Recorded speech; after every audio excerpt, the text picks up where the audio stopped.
Kalau pesannya seperti itu kepada para menteri bahwa mereka hari ini dilantik oleh Presiden Jokowi, bukan Prabowo gitu ya, dan nanti diharapkan tetap berkomunikasi, maka prediksi saya pergantian Kapolri itu selanjutnya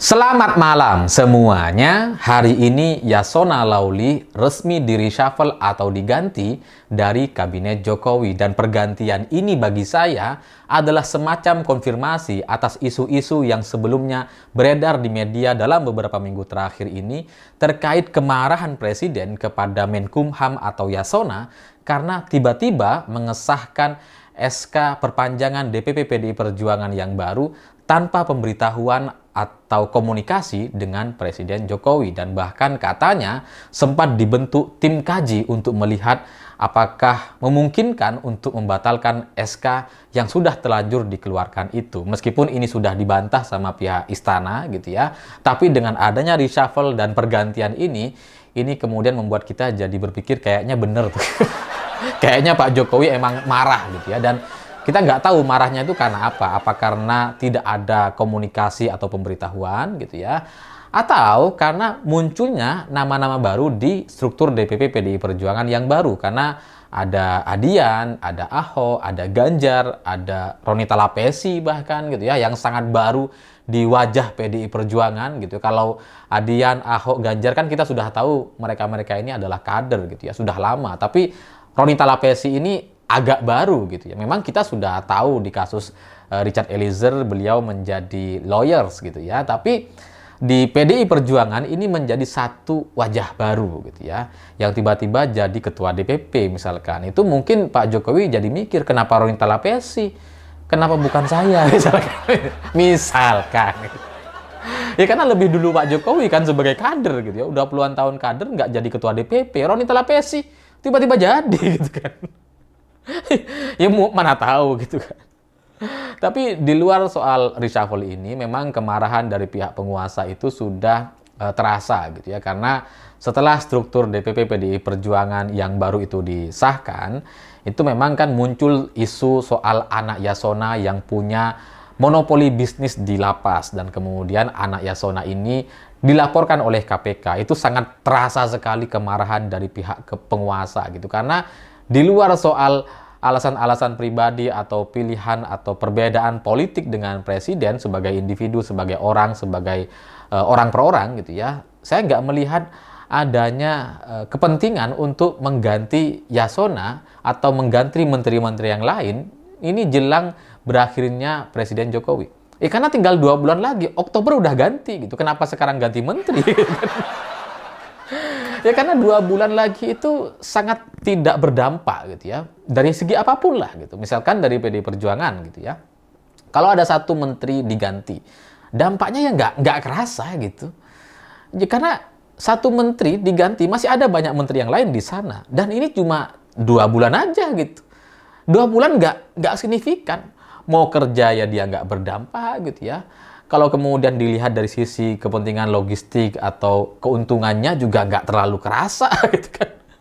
Ya 2 bulan gitu. Jadi semua alasan-alasan yang muncul setelah adanya reshuffle kali ini ya nampaknya itu memang adalah alasan politik atau bagian dari kepentingan pribadi dan partai gitu ya. Karena kalau isu-isu yang beredar sekarang kan alasannya karena transisi gitu ya. Ini persiapan supaya nanti ketika Prabowo bisa langsung kerja, nanti ketika Prabowo dilantik ini nggak perlu penyesuaian lagi.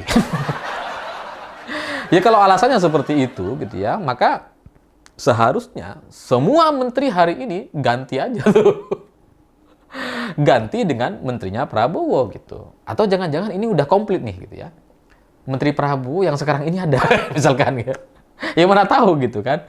Ya karena nggak masuk akal kalau kemudian alasannya transisi dan nanti bisa langsung bekerja. Karena presidennya berbeda gitu. Kalau sekarang kan mereka bekerja kepada Pak Jokowi, bukan kepada Prabowo. Nanti ketika terjadi pergantian, perubahan dari Pak Jokowi kepada Prabowo, jelas perlu penyesuaian lagi. Karena pengarahnya bukan Jokowi lagi gitu. Yaitu Prabowo pengarahnya sebagai presiden terpilih. Kan pasti berbeda gitu. Sesama-samanya pun pasti berbeda gitu. Dan kemudian kalau ini dilantik sekarang, menteri-menteri ini dilantik sekarang gitu ya, nanti gimana? Dilantik lagi setelah Prabowo dilantik lagi 2 kali pelantikannya gitu kan boros sekali gitu. Itu kalau dilantik. Kalau nggak dilantik gimana? Ini kan lucu gitu. Ini pergantian atas dasar transisi gitu ya. Tapi nanti nama-nama ini tiba-tiba nggak dipakai di kabinet Prabowo. Kan lucu. Dan selain itu kalau misalkan ini benar-benar adalah proses transisi gitu ya. Tapi kan ya beda gitu. Presidennya ya beda gitu. Kalau memang mau dilakukan percepatan supaya cepat bekerja, supaya tidak ada penyesuaian lagi misalkan, sekalian aja gitu. Kalau nggak bisa mengganti semua menterinya, sekalian pelantikan Prabowo dimajukan sekarang gitu sebelum pilkada kalau bisa. Iya toh. Atau sama sekalian sama DPR-nya sekalian deh, lantik semua deh, bulan depan atau besok juga gak apa-apa. Ya bisa aja kan gitu ya. Semua bisa diatur kan. Kongres, Munas, apapun lah, muktamar bisa dimajukan. Pelantikan juga bisa lah gitu ya. Daripada ini kemudian nunggu-nunggu sampai Oktober gitu. Karena alasan-alasan transisi itu menjadi sangat tidak masuk akal kalau ngelihat dari fungsi atau kegunaannya. Atau jangan-jangan ini adalah sebuah pesan bahwa menteri-menteri yang hari ini dilantik oleh Presiden Jokowi agar ke depan tetap menunjukkan loyalitasnya kepada Presiden, misalkan gitu ya, kepada Pak Jokowi. Setelah Pak Jokowi nggak jadi Presiden, diharapkan menteri-menteri yang dilantik sama Pak Jokowi ini ya tetap bisa berkomunikasi dengan Pak Jokowi, misalkan gitu ya. Apakah ada pesan-pesan yang seperti itu gitu? Kalau tujuannya seperti itu, maka pelantikan atau pergantian Kapolri selanjutnya ini jauh-jauh lebih menguntungkan dari sisi hitung-hitungan politiknya. Ya karena kalau menteri gitu ya, menteri ini bisa diganti kapanpun bisa gitu ya. Karena ya memang itu kewenangan presiden dan nggak ada alasan pun nggak apa-apa, terserah presiden. nggak cuma karena kena kasus atau sebagainya gitu ya. Mau diganti karena iseng pun nggak apa-apa. Hak prerogatif katanya gitu ya. Tapi kalau mengganti Kapolri ini kan nggak semudah itu. Mengkasuskan Kapolri sampai kemudian menjadi tersangka kan nggak semudah itu. Sehingga seharusnya gitu ya, pergantian Kapolri itu jauh-jauh lebih menguntungkan bagi Presiden Jokowi. Karena kalau Kapolri diganti gitu ya, setelah Pak Jokowi selesai, ya minimal Pak Jokowi bisa tetap berkomunikasi dengan Kapolri gitu. Dan Kapolri susah diganti.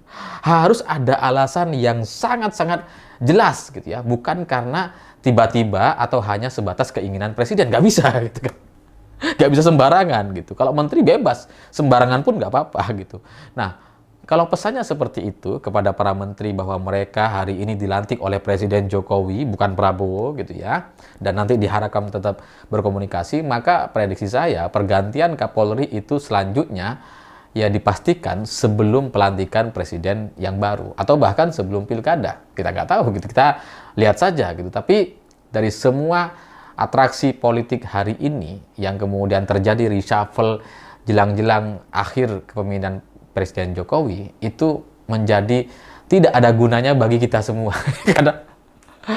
karena masyarakat kelas menengah ke bawah sedang ada masalah, terjadi penurunan daya beli gitu ya, masyarakat banyak yang susah dan sebagainya, ekonomi sedang tidak baik-baik saja gitu ya, tapi di golongan para elitnya nampak nggak peduli, mereka tetap memikirkan soal strategi dan kepentingan pribadi atau kelompoknya, soal rakyat, soal kita, nanti aja lah gitu ya, kalau sempat. Sekarang fokus kepada kepentingan pribadi dan kelompoknya. Tapi ya apapun itu, bagaimanapun itu, inilah situasi yang harus kita terima bersama-sama sebagai rakyat, sebagai orang yang tidak punya kuasa apa-apa.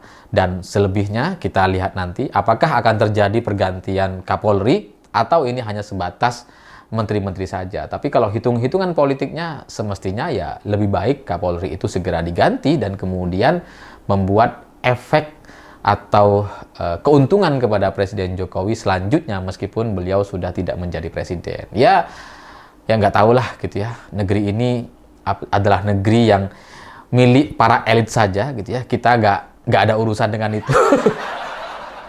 Kecuali kita diam-diam menyelinap atau berproses untuk menjadi bagian dari elitnya dengan harapan ya kita juga ikut bisa menikmati fasilitas atau anggaran-anggaran yang ada di Indonesia ini. Saya pikir itu. Terima kasih sudah menonton. Begitulah kura-kura.